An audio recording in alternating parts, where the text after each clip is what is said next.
Hello मेरे दोस्तों, कैसे हैं? आशा करते हैं आप लोग बहुत अच्छे होंगे।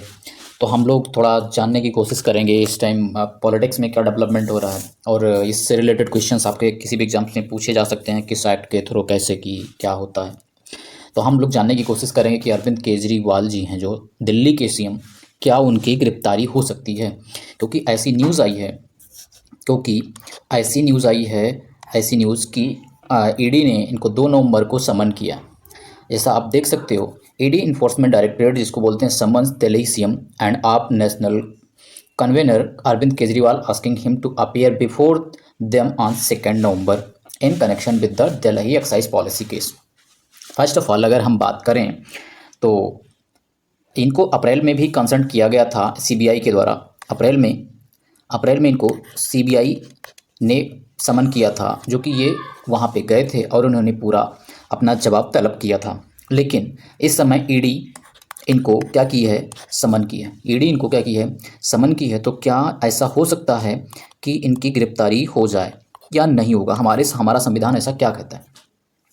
तो हमारा संविधान जो कहता है वो आर्टिकल जो है 361, ये केवल और केवल राज्यपाल को और राष्ट्रपति को केवल ऐसा प्रोटेक्शन देता है, क्योंकि इनको क्या कहा जाता है? राष्ट्रपति और राज्यपाल तथा राज प्रमुखों का संरक्षण राष्ट्रपति या राज्यपाल किसी राज्य को अपने कार्यालय की शक्तियों, उनके टेन्योर के टाइम पीरियड पे कोई भी केस हो, सिविल प्रोसीजर का केस हो या क्या कहते हैं कि क्रिमिनल केस हो, लेकिन न राज्यपाल को न राष्ट्रपति को इनको कोई कोर्ट के लिए जवाबदेही नहीं बनाया जा सकता, तो इनको गिरफ्तार नहीं किया जा सकता। लेकिन अगर हम किसकी बात करें, अगर हम बात करें एमएलए की या सीएम की, जब हम सीएम की बात करते हैं तो सीएम हमारा क्या होता है? या तो एमपी होता है या तो एमएलए होता है। क्या होता है?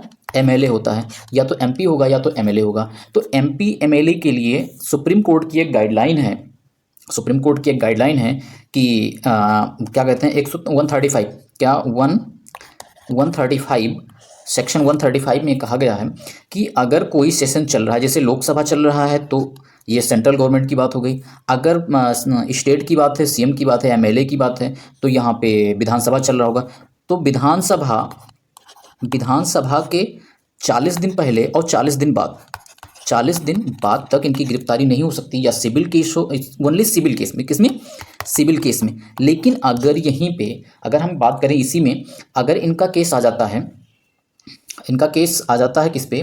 क्रिमिनल पे इनका केस आ जाता है। यहाँ पे मैंने ऐड किया है क्या 135 सिविल प्रोसीजर कोड जो है, ये सुप्रीम कोर्ट का कंसर्न है, जिसमें सिविल केस में क्या कहा गया है? सिविल केस है 40 दिन पहले और 40 दिन बाद, क्या सेशन स्टार्ट होने के बाद ये इनको गिरफ्तार सिविल केस में नहीं किया जा सकता। लेकिन अगर यही हम बात करें क्रिमिनल केस की, तो क्रिमिनल केस में इनको अगर कन्विक्शन आता है, लेकिन ये आपको जांच एजेंसियों के द्वारा इतना ध्यान रखना होगा कि इतना एकदम जिसको कहते हैं 90% आप श्योर हो कि ये अपराधी हैं, कन्विक्टेड हो जाएंगे, इतना प्रूफ आपके पास होना चाहिए, तो आप इनको गिरफ्तार कर सकते हो। सीएम हो, एमपी हो, एमएलए हो, प्रधानमंत्री हो, कोई फर्क नहीं पड़ता, इनके लिए कोई प्रोटेक्शन संविधान नहीं देता है। हाँ, बट ये सिविल कोड जो है, सुप्रीम कोर्ट का गाइडलाइन है, उस गाइडलाइन को फॉलो करना पड़ेगा। तो यहाँ पे अरविंद केजरीवाल जी की परेशानियां बढ़ सकती हैं। केस क्या था इसमें? 2020-21 की वाइन पॉलिसी थी इनकी। वाइन पॉलिसीज जो लेके आए थे, इन्होंने क्या किया था? इन्होंने किया था कि पहले जो होलसेलर होता था, होलसेलर को 5% का प्रॉफिट होता था, 5% का, उस प्रॉफिट को ये बढ़ा के कर दिया 12% इन्होंने।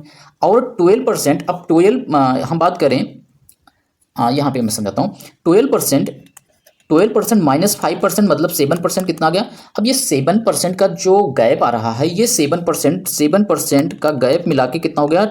338 करोड़ 338 करोड़ रुपए का, जो कि मनीष सिसोदिया पहले ही गिरफ्तार हो चुके हैं। उनको लोअर कोर्ट, हाई कोर्ट और अब कल अभी रिसेंट केस में आया था, उसने एक टिप्पणी की है सुप्रीम कोर्ट ने कहा था कि ये 338 करोड़ रुपीस जो हैं, ये क्लियर हो चुका है कि ये रुपए लिए गए हैं। क्योंकि प्रॉफिट इनकी क्या कर दी कि बढ़ा दी गई, और प्रॉफिट जो बढ़ा वो पैसे कहाँ पे गए, ये सुप्रीम कोर्ट ने बिल्कुल नहीं बोल दिया कि ये अरविंद केजरीवाल या मनीष सिसोदिया ने लिया, लेकिन उन्होंने कहा ये प्रूफ हो चुका है, इतना एविडेंस है कि ये पैसे लिए गए और ये बैक डोर से लिए गए, मतलब मनी लॉन्ड्रिंग हुई है।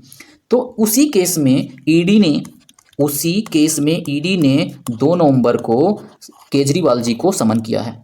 अब केजरीवाल जी जाते हैं, अगर ईडी को ऐसा लगता है कुछ उन्होंने क्वेश्चन किए, उनके क्वेश्चन में कोई चीज़ मैच नहीं करता है जो मनीष सिसोदिया का स्टेटमेंट लिया गया होगा और इनके स्टेटमेंट में, तो अरविंद केजरीवाल जी गिरफ्तार भी हो सकते हैं। That's all. वीडियो अच्छी लगी हो तो लाइक करें, शेयर भी करें, चैनल को सब्सक्राइब जरूर करें। Thank you for watching.